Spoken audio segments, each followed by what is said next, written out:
পাকিস্তানের সাথে যদি আমরা সুসম্পর্ক গড়ে তুলি, চায়নার সাথে তো আছেই, ইন্ডিয়াকে সাইজ করতে কি আর লাগতে পারে আমাদের? এখন ইন্ডিয়া যা করছে এটা কোনোভাবে আমরা ধরে নিতে পারছি না যে তাদের প্রত্যেকটা আচরণে প্রমাণ করছে যে আমরা তোমাদের দেশকে পছন্দ করি না, তোমাদের মানুষকে পছন্দ করি না, আমরা তোমাদের মাটিকে পছন্দ করি। ইন্ডিয়ায় তারা সংখ্যালঘুর অজুহাত দিয়ে বাংলাদেশের উপর বারবার দোষটা পাচ্ছে। আমার খুব ভালো লাগছে, সেদিন একটা young girl of Paschimbanga, Mamata, আমি নামটা ভুলে গেছি মহিলাটার, খুব সুন্দর করে বলছিলেন যে উত্তরপ্রদেশে দেখো, মধ্যপ্রদেশে দেখো, তাদেরকে মুসলমানদেরকে কিভাবে হত্যা করা হচ্ছে, নির্যাতন করা হচ্ছে, ওইটা কি সংখ্যালঘু নির্যাতন হচ্ছে না? তুমি তোমার নিজের দেশে দেখছো না, অথচ বাংলাদেশে কিছু হয়নি সেখানে তুমি খুঁজে বের করছো। আমি ভারত শব্দটা সাধারণত বলি না, ভারত শব্দটা হলো অখন ভারতের সমর্থক। ইন্ডিয়া এমন একটি দুষ্ট প্রকৃতির সন্ত্রাসী রাষ্ট্র যাদের সাথে প্রতিবেশী কোনো দেশের সম্পর্ক নাই, ভালো সম্পর্ক নাই। তারা কোনো রাষ্ট্রকে রাষ্ট্রই মানে না তাদের আশেপাশে।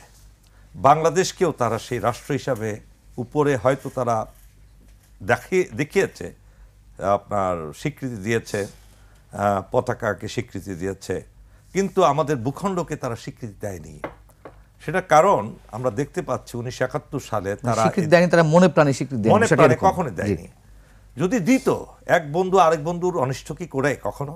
তারা তো প্রতিনিয়ত সেই 71 সালে আমাদের মহান স্বাধীনতা যুদ্ধের পর পর তারা এই দেশকে প্লান্ডারিং করে, যত অর্থ সম্পদ ধন দৌলত সব প্লান্ডারিং করে, অস্ত্র গোলাবারুদ সব নিয়ে গেছে। এটা কি বন্ধুত্বের পরিচয়? আপনি আমাকে একটা আক্রান্তকারী কাছ থেকে রক্ষা করতে গিয়ে আপনি ভ্যানিটি ব্যাগ নিয়ে চলে গেলেন আমার কাছ থেকে, আমাকে বাড়িতে নিয়ে গেলেন, এটা কি বন্ধুত্বের পরিচয় হলো? ইন্ডিয়া ঠিক একই কাজটি করেছে। শেখ মুজিবুর রহমানের সে 3.5 বছরের রাজত্বের সময় তারা ছলে বলে কলে কৌশলে 7 দফা যে চুক্তিটা হয়েছিল, পরবর্তীতে 25 বছর মেয়াদি করেছিল, সেটা তো সার্বভৌমত্ব ছিল না আমাদের। সেই চুক্তির পরে তারা আমাদের সার্বভৌমত্ব থাকে না। একইভাবে আপনি যদি গত 16 বছরের কথা ধরেন, ফ্যাসিস্ট হাসিনার সময়ে আমরা স্বাধীন ছিলাম না। আমরা ইন্ডিয়ার একটা অঙ্গরাজ্যর চেয়ে একটা তাদের স্টেট থেকে আমাদের মর্যাদা কম ছিল। তারা শুধু নিয়েছে। এখানে প্রাক্তন স্বরাষ্ট্র উপদেষ্টা আছেন, তারা আরও ভালো বলতে পারবেন, তাদেরকে আপনারা লোকচক্ষে দেখতে পারবেন না, ভিতরে তারাই কাজ করে। দেশের যত চুক্তি যত কিছু আছে সব তাদের দ্বারা হয়। আপনি যতগুলো চুক্তি করেছেন ওনার সময় হয়েছে, একটা চুক্তিও কি বাংলাদেশের সময় বাংলাদেশের পক্ষে এসেছে, বাংলাদেশের স্বার্থের পক্ষে এসেছে, বাংলাদেশের জনগণের পক্ষে এসেছে? He cannot show a single example of that. Everywhere, every moment, every time they are ruining us, they are trying to suck our blood. And that is why Hasina was put for last 16 years and she has sucked our blood, flesh and everything. আপনি দেশটাকে ধ্বংস করে দিয়ে সে যখন পালিয়ে গেছে, সে একা পালিয়ে যায়নি, তার সন্ত্রাসী সকল আমলারও তার সাথে আছে, তার সাথে সন্ত্রাসী কিছু 2-4 জন সামরিক অফিসারও আছে, তার সাথে সন্ত্রাসী তাদের দলের হাজার নয় লক্ষ লোক আজকে ইন্ডিয়াতে আশ্রয় নিয়েছে এই বাংলাদেশকে দেশ শেষ করে দেওয়ার জন্য। কেননা আওয়ামী লীগ বাংলাদেশের স্বাধীনতা বিশ্বাস করে না। তারা ইন্ডিয়াতে গিয়েছেই শুধু না, আপনি যদি যান, উনি যদি যান, আমি যদি যান, বিনা পাসপোর্টে বিনা ইয়েতে আমাদেরকে জেলে ঢুকাবে। আজকে যে অসংখ্য মানুষ বিনা অথরিটিতে সে দেশে জামাই আদরে ভিআইপি হালে আছে, এটা কি ইন্ডিয়ার বন্ধুত্বের পরিচয়? এখন দেখুন, তারা যখন 5ই আগস্টে ব্যর্থ হলো আমাদের দেশকে তাদের নিজেদের দখলে রাখার জন্য, তখনই তাদের মাথা খারাপ হয়ে গেছে। একটার পর একটা তাদের এদেশীয় দোসরদের মাধ্যমে ঘটনা ঘটাচ্ছে। যখন সেগুলো ব্যর্থ হচ্ছে, সেখানে বর্ডারে এখন তারা কি করছে? কাঁটাতার। আপনি বলুন, আপনি তো অনেক অনুষ্ঠান করেন, 21 রাতে আপনার সাথে আরও অনুষ্ঠানে আমি অংশগ্রহণ করেছি। আপনাকে আমি যদি চতুর্দিক দিয়ে ঘেরাও করে ফেলি, আপনি কি কোনো স্বাধীন ব্যক্তি রইলেন? একটা এমন নিকৃষ্ট মানের দেশ বাংলাদেশের নামক দেশকে চতুর্দিক দিয়ে কাঁটাতারের বেলা, আমরা কি চোর, আমরা ডাকাত, আমরা সন্ত্রাসী, আমাদেরকে বেষ্টিত করেছে। এবং 150 গজের মধ্যে কোনো স্থাপনা থাকার আন্তর্জাতিক নিয়ম নাই। এটা জিজ্ঞেস করে দেখুন তারা জানে কিনা। তারা তাই করছে। তার মানে কি? তারা আমাদেরকে দেখাচ্ছে তারা খুব শক্তিশালী, খুবই ইচ্ছা করলে যা ইচ্ছা তা করতে পারে। কিন্তু things are not like that. Remember, নেপালে কালাপানি দখলের পরে কি অবস্থা হয়েছিল, এবং এখন পর্যন্ত নেপালের সাথে তাদের ভালো সম্পর্ক নেই। তাদেরকে খুব লজ্জাস্করভাবে মালদ্বীপ থেকে ফেরত আসতে আমি হয়েছে। এসব বিষয়ে আসবো। আমি একটু জানতে চাচ্ছিলাম যে এই ধরনের মানে এটা কি একেবারে আনইউজুয়াল নাকি এই ধরনের দেখেন, example- এটা আনইউজুয়াল, হ্যাঁ এটা আনইউজুয়াল। যে গতকালকে ঘটনা ঘটেছে এরকম আগে হয়নি। এটা উস্কানি দিচ্ছে আমাদেরকে, খোঁচা দিচ্ছে তাদেরকে। আমাদের স্বরাষ্ট্র আমাদের যে উপদেষ্টা আছেন তিনি স্পষ্টভাবে বলে দিয়েছেন রক্তের বিনিময় হলো আমরা আমাদের বর্ডার রক্ষা করব। আমি বলছি আমাদের রক্তের প্রয়োজন নাই, আমাদের there are many means to stop that. I am not going to that, but what they are doing, they are not doing anything as a friend to all, friends to all, manners to none. এই জিনিসে তারা বিশ্বাস করে না, তারা শুধু নিতে জানে, দিতে জানে না। বাংলাদেশকে একটা সুযোগ পেয়েছে কি, তাদের অসংখ্য লেসপেন্সার এই দেশে আছে যারা এই দেশকে ভালোবাসে না, এই দেশকে বর্ডারহীন দেখতে চায়, বর্ডারবিহীন দেশ দেখতে চায়। তারা এই দেশে আছে, তারা লুকিয়ে আছে অথবা প্রকাশ্যে আছে, আপনাদের সংবাদ মাধ্যমে আছে, বিভিন্ন চ্যানেলে আছে, সর্বত্র আছে। আমি একটু কর্নেল আব্দুল হক আপনার দৃষ্টি আকর্ষণ করছি। আসলে কি ভারত চাইবে না বাংলাদেশকে হারাতে, কিন্তু তাদের যে একের পর এক অ্যাক্টিভিটিস নানান ধরনের উস্কানিমূলক সেগুলো কি মিন করে? এবং একই সঙ্গে আপনাকে একটু মনে করিয়ে দিই, ভারতীয় সেনাপ্রধান কদিন আগে উপেন্দ্র দ্বিবেদী তিনি বলেছেন যে নির্বাচিত সরকার না আসা পর্যন্ত বাংলাদেশ ভারত সম্পর্ক স্বাভাবিক হবে না। আবার ভারতের পররাষ্ট্র মন্ত্রণালয়ের মুখপাত্র রণধীর জয়সওয়াল তিনি গত শুক্রবারই মন্তব্য করেছেন যে বাংলাদেশের সঙ্গে তারা ইতিবাচক সম্পর্ক রাখতে চায়। পরস্পর বিরোধী বক্তব্য, তাদের সেনাপ্রধান এক ধরনের বক্তব্য, তাদের পররাষ্ট্র মন্ত্রণালয় এক ধরনের বক্তব্য, এবং যেটি জানিবুল হক বলছিলেন সব মিলিয়ে আপনার দেখুন, খুব আরেকটা গুরুত্বপূর্ণ জিনিস আপনি জিজ্ঞেস করেছেন। ইন্ডিয়ার সেনাপ্রধান হঠাৎ করে এই বক্তব্য কেন রাখলেন? এটা কিন্তু একটা খুব তাৎপর্যপূর্ণ। সেনাপ্রধানকে তো সাধারণত দেখা যায় না, তাই না? তারা তো ইন্ডিয়ার সেনাবাহিনী খুবই, তারা রাজনীতি থেকে রাষ্ট্রীয় ব্যাপার থেকে সম্পূর্ণ সবসময়। সে যে এই হটকারী একটা কথা বললেন তিনি, যে নির্বাচিত সরকার না আসা পর্যন্ত বাংলাদেশের সাথে কোনো সম্পর্ক তারা রাখবে না। তো বিগত 16 বছর কি তাদের নির্বাচিত সরকার ছিল? তারা জানে না যে তাদের নিজস্ব শক্তিতে একটা পাপেট সরকার বসিয়ে রেখেছিল? তখন এই জেনারেল সাহেব কোথায় ছিলেন?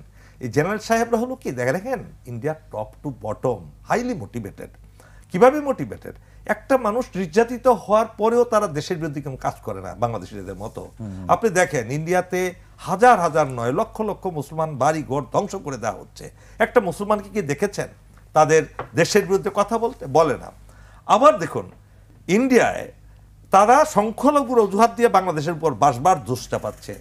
আমার খুব ভালো লাগছে, সেদিন একটা young girl of Paschimbanga, Mamata, আমি নামটা ভুলে গেছি মহিলাটার, খুব সুন্দর করে বলছিলেন যে উত্তরপ্রদেশে দেখো, মধ্যপ্রদেশে দেখো, তাদেরকে মুসলমানদেরকে কিভাবে হত্যা করা হচ্ছে, নির্যাতন করা হচ্ছে।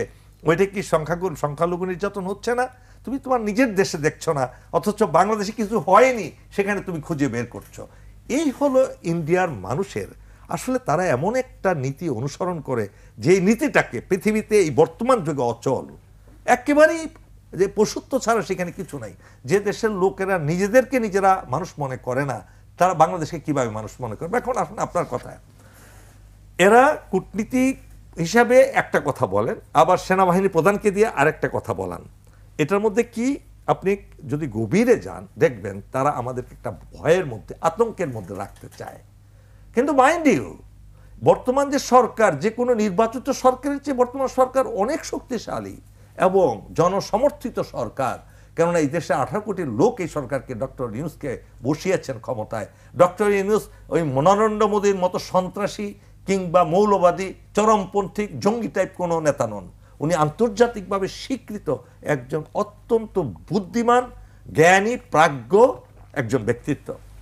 তিনি কোনো সাংঘর্ষিক কাজে বিশ্বাস করেন না, কিন্তু তিনি কিন্তু শুরুতেই তার ক্ষমতায় বসার আগেই বলেছিলেন, আপনারা যদি আমাদের সাথে বেশি উল্টাপাল্টা করেন আমাদের কিন্তু আছে, অস্ত্র আছে, সেটা তো আপনারা জানেন, বলেছিলেন।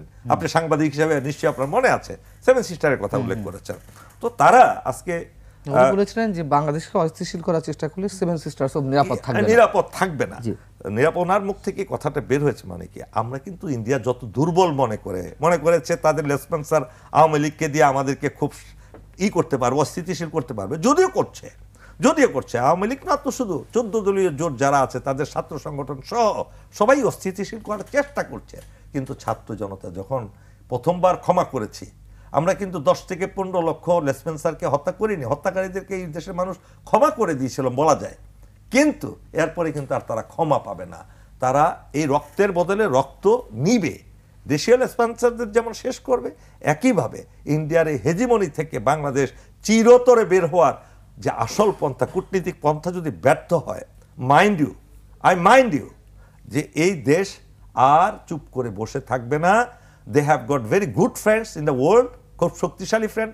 আজকে এক কথাই ধরুন না, পাকিস্তানের সাথে যদি আমরা সুসম্পর্ক গড়ে তুলি, চায়নার সাথে তো আছেই, ইন্ডিয়াকে সাইজ করতে কি আর লাগতে পারে আমাদের? কোনো কিছু লাগবে না। আর আমাদের সামরিক বাহিনী যে কোনো সময়ের চেয়ে এখন মহা শক্তিশালী এবং মোরালি ভেরি স্ট্রং।